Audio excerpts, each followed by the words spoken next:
हाय दोस्तों, good morning. We are discuss about मूल अवधारणाओं में न्याय के बारे में पढ़ेंगे। ऐसा माना जाता है जितनी भी मूल अवधारणाएं हैं उसमें न्याय के सर्वोत्तम माना जाता है। संत अगस्टाइन ने लिखा है, न्याय के अभाव में राज्य डाकुओं का झुंड है। न्याय एक प्राचीन विचारधारा है। प्राचीन और मध्यकाल में नैतिक न्याय का बोलबाला था। भारत में धर्म शब्द का प्रयोग होता है। धर्म का अर्थ है स्वकर्तव्य पालन, नैतिकता, न्याय, कानून, सामाजिक एकता आदि नामों से जाना जाता है। प्राचीन और मध्यकाल में कोई विधान का जन्म नहीं हुआ था। वह आधुनिक काल में कानूनी न्याय का बोलबाला हुआ। जहाँ विधान और संविधान का बोलबाला रहा उसका दृष्टिकोण व्यक्तिवादी था। जब तक कानून या संविधान का बोलबाला नहीं था तब तक दृष्टिकोण व्यक्तिवादी था। हर व्यक्ति कानून के सामने समान समझा जाता है। वहीं आगे चलकर 20वीं शताब्दी में न्याय की परिभाषा बदल दी गई और वो सामाजिक न्याय के रूप में आया। सामाजिक न्याय कैसा है? नैतिक न्याय प्लस कानूनी न्याय, यही है सामाजिक न्याय। आज 20वीं शताब्दी में सामाजिक न्याय की चर्चा होती है। लोक कल्याणकारी राज्य पर की यही आधारशिला है सामाजिक न्याय। राज्य न्यायपालिका का आधार आज न्यायपालिका का आधार सामाजिक न्याय है। ऐसा माना जाता है। न्याय को अंग्रेजी में जस्टिस कहते हैं, लेकिन लैटिन में जस शब्द निकला हुआ है। वो विकिपीडिया बोटोनिया के अनुसार जस्टिसको से बना है, जिसका अर्थ है समाज को जोड़ना। ऐसा न्याय जो समाज को तोड़ दे वह अन्याय के रूप में देखा जाता है। भारत के वेदों में अप्रियम सत्यम न ब्रुवात का कंसेप्ट रहा है। ऐसी परिस्थिति में माना जाता है कि सोशल जस्टिस सामाजिक न्याय का उद्देश्य है।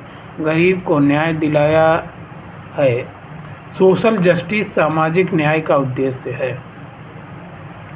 सामाजिक हित, गरीब का हित। आज न्यायपालिका भी सामाजिक हित पर आधारित है। इस प्रकार हम देखते हैं कि न्यायपालिका का आज जो निर्णय है वह इस बात पर जोर देती है कि भाषा, जात, धर्म, लिंग आदि से ऊपर उठकर न्याय देती है। राज्य एक ऐसी चीज़ है जिसके सामने सभी न्याय एक ऐसी अवधारणा है जिसके सामने सारी अवधारणाएं अपना सिर झुकाती हैं। न्याय की परिभाषा आंगस्टाइन ने भी न्याय के अभाव में राज्य डाकुओं का झुंड बन जाएगा। जिस राज्य में न्याय नहीं पाया जाता उस राज्य में डाकुओं का झुंड निवास करता है। थ्रेसी मेकर ने बोला, न्याय शक्तिशाली का हित है। प्लेटो ने बोला, राज्य में रहने वाले तीनों वर्ग अपने अपने निर्धारित गुणों के अनुसार कार्य करते हुए एक दूसरे में सामंजस्य स्थापित करना ही न्याय है। सिसरो ने बोला, न्याय समस्त सद्गुणों की मुकुटमणि है। अरस्तु ने बोला, प्रत्येक को उसका उचित भाग मिल जाना ही न्याय है। अरस्तु ने समानुपातिक न्याय की संज्ञा दी है। तो समानुपातिक न्याय की संज्ञा किसने दिया? अरस्तु ने दिया। यह किसका सेंटेंस है कि सबको उसका उचित भाग, प्रत्येक को उसका उचित भाग मिल जाना ही न्याय है। अरस्तु। समस्त सद्गुणों की मुकुटमणि किसको सिसरो ने बताया? न्याय को। तो इस तरह से न्याय की परिभाषा कई दार्शनिकों ने दिया है। पास्कल ने बोला, शक्ति के बिना न्याय पंगु है और न्याय के बिना शक्ति अत्याचार का शासन है। ऑस्कर वाइल्ड ने बोला, एक बात ऐसी है जो कि न्याय से भी बुरी है, वह है न्याय के देवी के हाथ में तलवार का ना होना। जोसेफ एडिसन ने बोला, न्याय अपने पराये में भेद नहीं करता। न्याय अपने और पराये में भेद नहीं करता, शत्रु और मित्र में अंतर नहीं करता, इसलिए वह सब जगह उसे अंधा दिखाया जाता है। बार्कर ने क्या बोला? न्याय जीवन का अंतिम मूल्य है और स्वतंत्रता और समानता समन्वय स्थापित करता है। न्याय के विविध रूप हैं, उनकी विचारधारा है। जैसे कानूनी न्याय यानी सभी व्यक्तियों को समान अवसर देना, समान स्वतंत्रता देना, समानता सभी में, किसी को पर्टिकुलर ना देना, तो ये का एक व्यक्तिवादी है। राजनीतिक न्याय यानी ये उदारवादी है। सामाजिक न्याय कैसा है? लोक कल्याणकारी है। सामाजिक न्याय जैसे रिजर्वेशन है, ये समाज के अंतर्गत गरीबों को या वंचितों को दिया गया एक न्याय है। आर्थिक न्याय कैसा न्याय? आर्थिक न्याय मार्क्सवाद का न्याय। अब वो मार्क्सवाद का क्या न्याय है कि जो भी क्या बोलते हैं, जो भी वर्ग या समाज हो वो समाज विहीन हो, वर्ग विहीन हो और कोई निजी संपत्ति की उत्पत्ति न हो। तात्विक न्याय क्या है? नैतिकता या आंतरिक न्याय।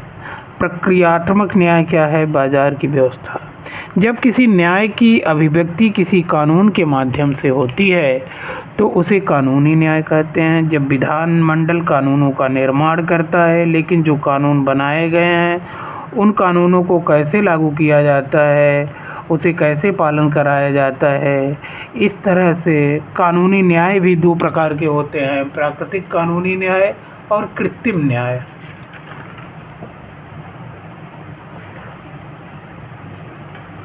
अब कृत्रिम न्याय क्या है? कृत्रिम न्याय का संबंध संविधान के लिखित न्याय से होता है। भारत जैसे देश में न्यायपालिका इसी कृत्रिम न्यायपालिका पर आधारित है। कृत्रिम न्याय सीमित होता है। प्राकृतिक न्याय यह संविधान के अलिखित हिस्से में होता है। यह विवेक का हिस्सा होता है, जो कि न्यायपालिका के विशेष रूप से अमेरिका में यह प्राकृतिक न्याय पर आधारित है। उस देश का न्याय पालिका ज़्यादा पावरफुल होती है जहाँ पे प्राकृतिक न्याय पर निर्भर होता है। राजनीतिक न्याय क्या है? वह न्याय जिसमें जाति, धर्म, भाषा आदि का भेदभाव किए बिना सभी व्यक्तियों को राजनीतिक न्याय दिया जाता हो। राजनीतिक न्याय का संबंध उदारवाद से है। जनता की सहमति से शासन का होना। जब देश की व्यवस्था में बिना किसी भेदभाव के सबको हिस्सेदारी मिले तो उसे राजनीतिक न्याय हो जाता है। आर्थिक न्याय क्या है? ऐसा माना जाता है आर्थिक न्याय का संबंध मार्क्सवाद से है, सामाजिक आंदोलनों का परिणाम है। आर्थिक न्याय यह मानता है कि आर्थिक रूप में समानता होनी चाहिए।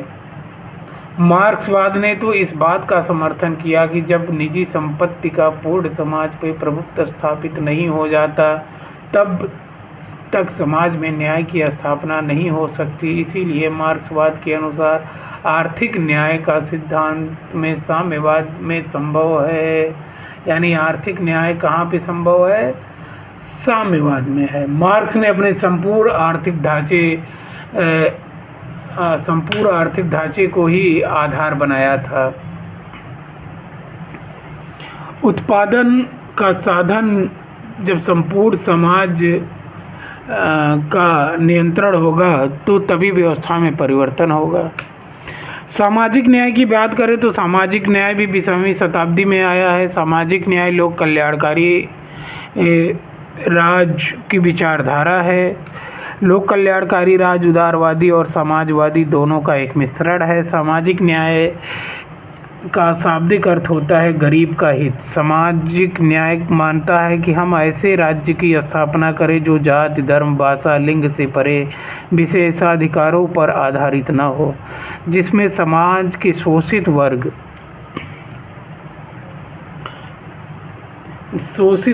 जिसमें समाज के शोषित वर्ग का हित हो। समाज में दबे कुचले व्यक्तियों को ऊपर उठाना चाहिए। सामाजिक न्याय समाज को एक श्रृंखला के रूप में देखता है और मानता है कि समाज का वह हिस्सा जो अपनी बुनियादी आवश्यकताओं की पूर्ति नहीं कर रहा है वह कहीं न कहीं राष्ट्र की मुख्य धारा से कट गया है। इसलिए हमें ऐसी व्यवस्था करनी चाहिए जिसे समाज का दबा कुचला व्यक्ति समाज की मुख्य धारा से जोड़ने का प्रयास करे। प्रक्रियात्मक न्याय योग्यता पर आधारित, इसका भी संबंध उदारवाद से है। बाजार आधारित न्याय को प्रक्रियात्मक न्याय कहा जाता है। जो मूल्यवान वस्तुएं या सेवाएं हैं उसका आवंटन योग्यता के आधार पर होना चाहिए। रॉल्स ने अपने न्याय को शुद्ध प्रक्रियात्मक न्याय की संज्ञा दिया है। तात्विक न्याय का संबंध सामाजिकता से है, जैसे नैतिकता पर आधारित है। किसी चीज़ का वितरण करते समय उसके औचित्य पर ध्यान देता है। जॉन रॉल्स का न्याय सिद्धांत। जॉन रॉल्स का नाम समकालीन व्यवस्था में बड़े उदार के साथ लिया जाता है। जॉन रॉल्स जिस समय अपना सिद्धांत दिए उस समय कहीं न कहीं पूंजीवाद की मानसिकता से प्रभावित थे, लेकिन उनका महत्व यही है कि उन्होंने पूंजीवाद की व्यवस्था में रहते हुए गरीबों के बारे में सोचा। 1921 में अमेरिका में पैदा हुए थे जॉन रॉल्स। 2002 में मृत्यु हो गई। इनकी प्रसिद्ध पुस्तक का नाम है अ थ्योरी ऑफ जस्टिस। इस पुस्तक में जॉन रॉल्स ने वितरण न्याय स्थापित किया। आज 20वीं शताब्दी में वितरण न्याय का ही बोलबाला है। वितरण न्याय का अर्थ है समाज में जब हम न्याय वितरित करें तो न्याय का वितरण करते समय हम इस बात का ध्यान रखें कि उस न्याय किसे मिलना चाहिए जिसे आवश्यकता हो। वितरण न्याय योग्यता पर नहीं, आवश्यकता पर आधारित है, इसीलिए गरीब के हित को ध्यान में रखकर किया जाता है।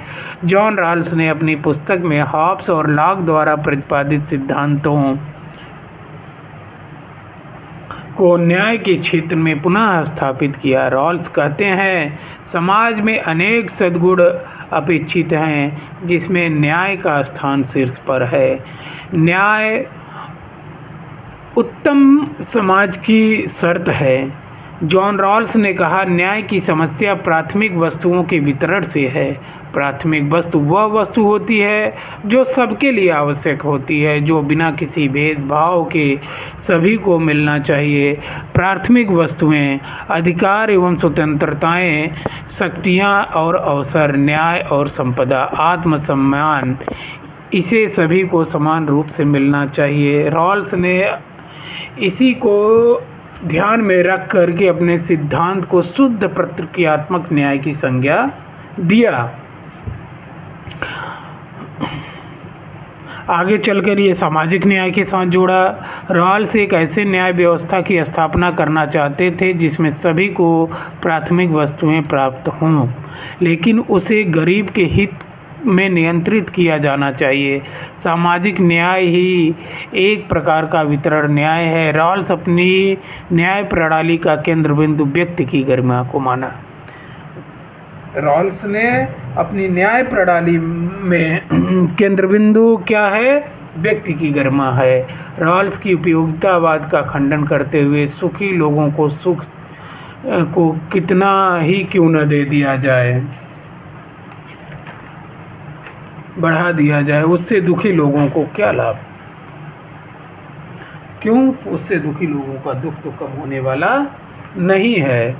रॉल्स ने क्या बोला? स्वतंत्रता के साथ समानता को जोड़ने का प्रयास किया। रॉल्स का न्याय सिद्धांत कैसा है? समुदायवादी है, प्रत्ययवादी है। मैकफर्सन ने रॉल्स के उदारवादी लोक कल्याणकारी राज्य की अधिवक्ता कहा।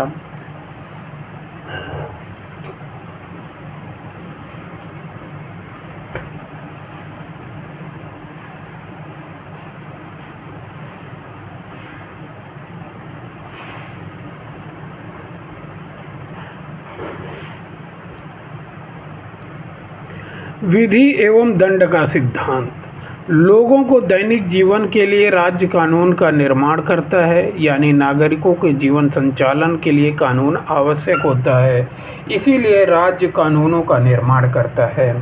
राज्य जिन कानूनों का निर्माण करता है, व्यक्ति को उसका पालन करना आवश्यक होता है। यदि व्यक्ति उन कानूनों का पालन नहीं करता है तो उसे दंड दिया जाता है।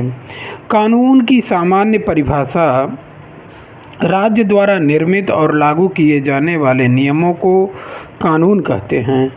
ऑक्सफोर्ड शब्दकोश के अनुसार सत्ता द्वारा आरोपित आचार व्यवहार के नियमों को कानून कहते हैं। कानून आइंस्टीन ने बोला कानून संप्रभु का अधिक आदेश है। मैकाइवर ने बोला राज्य कानून का शिशु और जनक दोनों है। बेंथम ने बोला विधि वह आदेश है जिसमें दंड की भावना निहित है। कानून के प्रमुख स्रोतों में क्या क्या है? विधायिका, परंपरागत रीति रिवाज, धर्म, न्यायपालिका, कानून की कुछ टीकाएँ, औचित्य, साम्य की नीतियाँ। अच्छे कानून का लक्षण क्या है?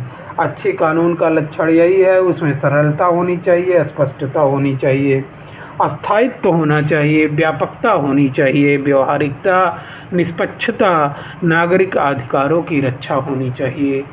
कानून के प्रकार क्या हैं? कानून के बहुत से प्रकार हैं। व्यक्तिगत कानून, सार्वजनिक कानून, संवैधानिक कानून, सामान्य कानून, प्रशासनिक कानून, अध्यादेश, प्राकृतिक कानून, कृत्रिम कानून, राष्ट्रीय कानून। ये सारे कानून मुझे लगता है आपको ऐसे ही पता चल गया होगा नामों से ही। बेंथम ने विधि के बारे में परिभाषित किया। विधि एक आदेश होता है जिसमें दंड की भावना निहित होती है। जब किसी व्यक्ति के द्वारा कानून या न्याय विधि का उल्लंघन किया जाता है तो वह उल्लंघन की दशा में राज्य उसे दंड देता है। सामंड क्या है? सामंड ने दंड के 4 सिद्धांत बताए हैं। सामंड ने दंड के 4 सिद्धांत कौन से हैं? प्रतिरोधात्मक दंड सिद्धांत, निवृत्तात्मक दंड सिद्धांत, प्रतिफलात्मक दंड सिद्धांत और सुधारात्मक दंड सिद्धांत। बेंथम द्वारा प्रतिपादित प्रतिरोधात्मक दंड सिद्धांत वह होता है जिसमें कोई व्यक्ति बार बार अपराध को दोहराता है। जब कोई व्यक्ति बार बार अपराध को दोहराता है तो उसे ऐसी सज़ा देनी चाहिए कि वह अपराध करने लायक न रहे। निवृत्तात्मक दंड सिद्धांत मस्तिष्क में भय की संचार पैदा करके अपराध को रोकना होता है। सुधारात्मक दंड सिद्धांत क्या होता है? जिसके द्वारा हम व्यक्ति को चरित्र में सुधार करना है, न कि बदले की भावना से करना है। प्रतिफलात्मक दंड सिद्धांत यानी गलत करने पे उसे दिया गया दंड।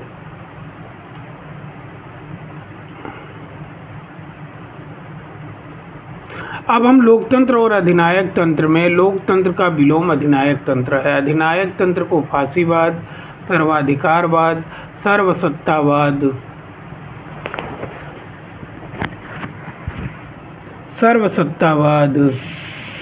आदि नाम से जाना जाता है। जैसे हिटलर के नेतृत्व में जर्मनी में तानाशाही और इटली में मुसोलिनी की तानाशाही है। ये उदाहरण हैं किसके? अधिनायक तंत्र के। जर्मनी में कौन? हिटलर। मुसोलिनी कहाँ पे? इटली में। ध्यान देने बात है। लोकतंत्र व्यक्ति की स्वतंत्रता को महत्व देता है, लेकिन अधिनायक तंत्र व्यक्ति की स्वतंत्रता को नहीं, राज्य को महत्व देता है। और लोकतंत्र पश्चिम उदारवाद की देन है, जबकि अधिनायक तंत्र फांसीवाद की देन है। लोकतंत्र का उदय आधुनिक काल में हुआ। आधुनिक काल का जन्म 16वीं शताब्दी में हुआ। 16वीं से 17वीं शताब्दी में निरंकुश राजतंत्र का बोलबाला रहा। इसमें सारी कुछ चीज़ें लिखी हुई हैं। फिर उसी निरंकुश राजतंत्र में ही 1776 की अमेरिकी क्रांति, 1789 की फ्रांसीसी क्रांति, व्यक्तिवादी क्लासिकल लोकतंत्र जो है विशिष्ट वर्गीय लोकतंत्र में कन्वर्टेड हो गया, और कैसा आ गया? बहुलवादी लोकतंत्र आ गया।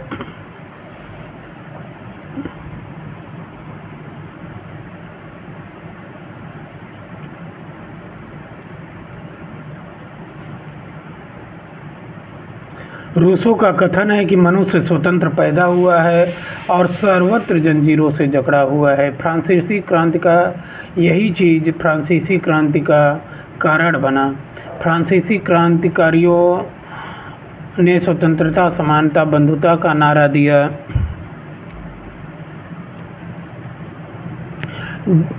उन्होंने कहा लोकतंत्र वहीं पर होता है जहां पर स्वतंत्रता, समानता, बंधुता होगी। फ्रांसीसी क्रांति ने जो लोकतंत्र को जन्म दिया वही लोकतंत्र विश्व का आधार बना। लोकतंत्र व्यक्ति की स्वतंत्रता पर बल देता है, उदारवाद भी व्यक्ति की स्वतंत्रता पर बल देता है। स्वतंत्रता ही उदारवाद का मूल मंत्र है। यह माना जाता है कि उदारवाद का प्रारंभिक व्यक्तिवादी था, इसीलिए प्रारंभ में लोकतंत्र का स्वरूप भी व्यक्तिवादी था। इसी व्यक्तिवादी को हम क्लासिकल लोकतंत्र भी कहते हैं।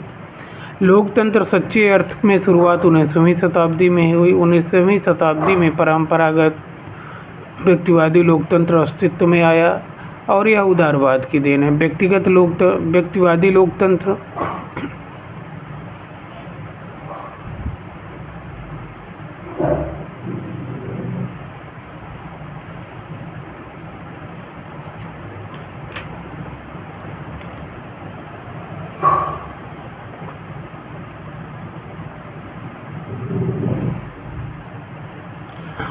क्लासिकल लोकतंत्र के समर्थकों में उनका नाम आता है जो व्यक्तिवादी विचारधारा के समर्थक हैं, जिसमें लॉक, एडम स्मिथ, बेंथम, मिल। लॉक ने प्राकृतिक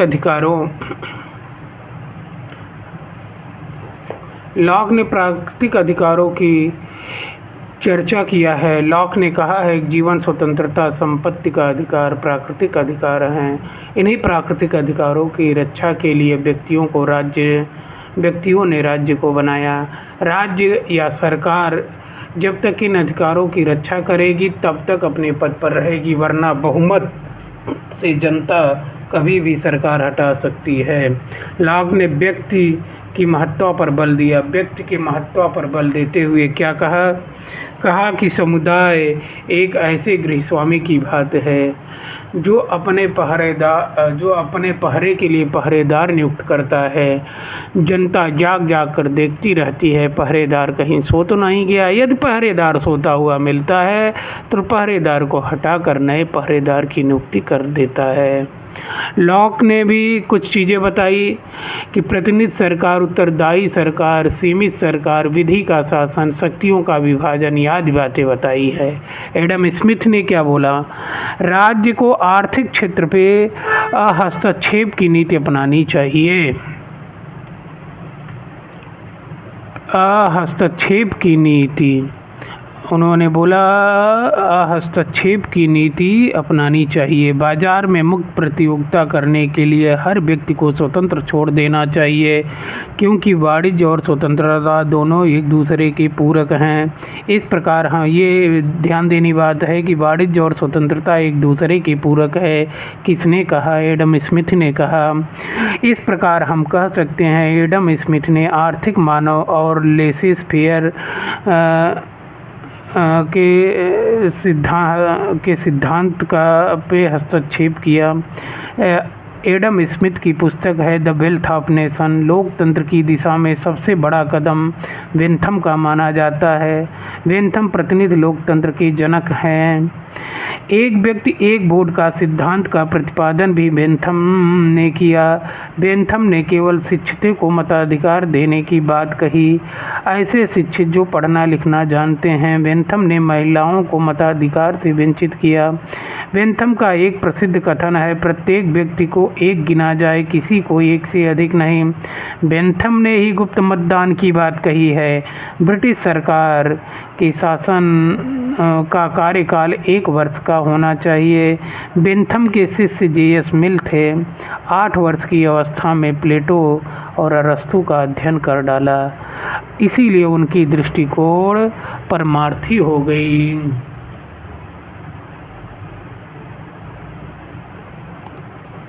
अब बेंथम के बाद बेंथम के शिष्य के बारे में मिल।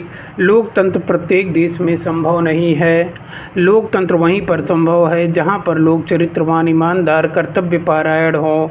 लोकतंत्र जनता का शासन है। जनता द्वारा खुद अपने अधिकारों का दुरुपयोग करेगी तो लोकतंत्र में कोई बचा नहीं सकता। मिल ने लोकतंत्र को गुणात्मक आधार पर स्थापित किया। मिल ने बोला ऐसे शिक्षितों को मताधिकार होना चाहिए। बोला जो पढ़ना लिखना गिनना तीनों जानते हैं। उसने यह भी बोला कि जो ज़्यादा पढ़े लिखे हों वो ज़्यादा मत दे और जो कम पढ़े लिखे हों वो कम मत दें। गुणित व यानी कि उन्होंने गुणित या भारित मताधिकार की बात कही। उन्होंने बोला मतों को तौला जाए गिना न जाए। मिल ने महिलाओं को मताधिकार देने के पक्ष में थे। मिल ने महिलाओं को मताधिकार इसलिए मिलना चाहिए कि वे राजनीति की भागीदारी करें या न करें, बल्कि उन्हें मताधिकार इसलिए मिलना चाहिए कि वो कुशासन से बचें। मिल ने विधायिका में अल्पसंख्यकों के प्रतिनिधित्व देने के लिए अनुपातिक प्रतिनिधित्व प्रणाली का सूत्रपात किया। उन्होंने खुला मतदान की बात की। आलोचना में श्रेय वेपर को जाता है। मिल अनुच्छिक असंतुष्ट प्रजातंत्रवादी हैं। लोकतंत्र पे आधारित कुछ कथन है, जैसे बेनी प्रसाद का कथन है कि लोकतंत्र जीवन का एक ढंग है। टीवी स्मिथ का कथन है कि लोकतंत्र को एक जीवन शैली के रूप में बताया। रायनाल्ड नोबुर ने भी कुछ कथन दिया हुआ है। रायनाल्ड नोबुर ने क्या बोला? मनुष्यों को न्याय की प्रवृत्ति पाई जाती है इसलिए लोकतंत्र संभव है, लेकिन मनुष्यों में अन्याय की भी प्रवृत्ति पाई जाती है इसलिए लोकतंत्र आवश्यक है। पंडित नेहरू ने भी कुछ बोला है कि लोकतंत्र का अर्थ सहिष्णुता न केवल उनके लिए जिनसे हम सहमत हैं, बल्कि उनके लिए भी जिनसे हम असहमत हैं। महात्मा गांधी प्रजातंत्र में ऐसा राज्य नहीं होता जिसे जनता भेड़ों की तरह काम करे, बल्कि जनता को जागरूक होना पड़ता है। लॉर्ड ब्राइस लोकतंत्र शासन का वह प्रकार है जिसमें शासन शक्ति वर्गों में निहित न होकर बल्कि संपूर्ण जन समुदाय में निहित होता है।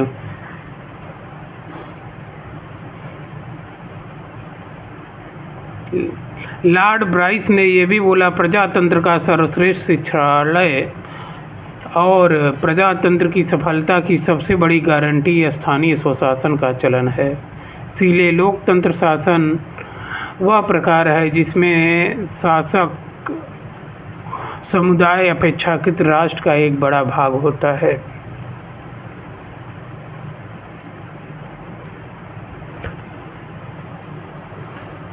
विल्सन ने बोला, मैं प्रजातंत्र में इसलिए विश्वास करता हूँ क्योंकि वह प्रत्येक व्यक्ति को शक्ति से उन्मुक्त करता है। अरस्तु ने प्रजातंत्र को भीड़तंत्र कहा। लोकतंत्र के आलोचकों में हेर्निमैन का नाम, लेकी का नाम है। 20वीं शताब्दी में क्लासिकल लोकतंत्र की आलोचना करते हुए विशिष्ट वर्गीय लोकतंत्र को बारे में बताया गया। उदारवाद ने क्लासिकल लोकतंत्र की आलोचना करते हुए मार्क्सवाद फासीवाद को बचाने के लिए अपने स्वरूप में परिवर्तन किया और विशिष्ट वर्गीय लोकतंत्र का विचार दिया और बहुलवादी लोकतंत्र का विचार दिया। यानी विशिष्ट वर्गीय लोकतंत्र मार्क्सवाद की फासीवाद का उत्तर था। विशिष्ट वर्गीय लोकतंत्र क्लासिक लोकतंत्र की आलोचना करके उदारवादियों द्वारा स्थापित किया गया। विशिष्ट वर्गीय लोकतंत्र अनुभववादियों की देन है। अनुभववादियों के अनुभव से देखा कि लोकतंत्र जो कि संपूर्ण जनता के शासक के रूप में देखा और उसी जनता का लाभ उठाकर कैसे फासीवाद या मार्क्सवाद आया। इसीलिए विशिष्ट वर्गीय लोकतंत्र ने कहा यह फासीवाद व मार्क्सवाद का उत्तर था। क्लासिक लोकतंत्र की आलोचना करके विशिष्ट करके उदारवादियों द्वारा स्थापित किया गया। विशिष्ट वर्गीय लोकतंत्र अनुभववादियों के लोकतंत्र है।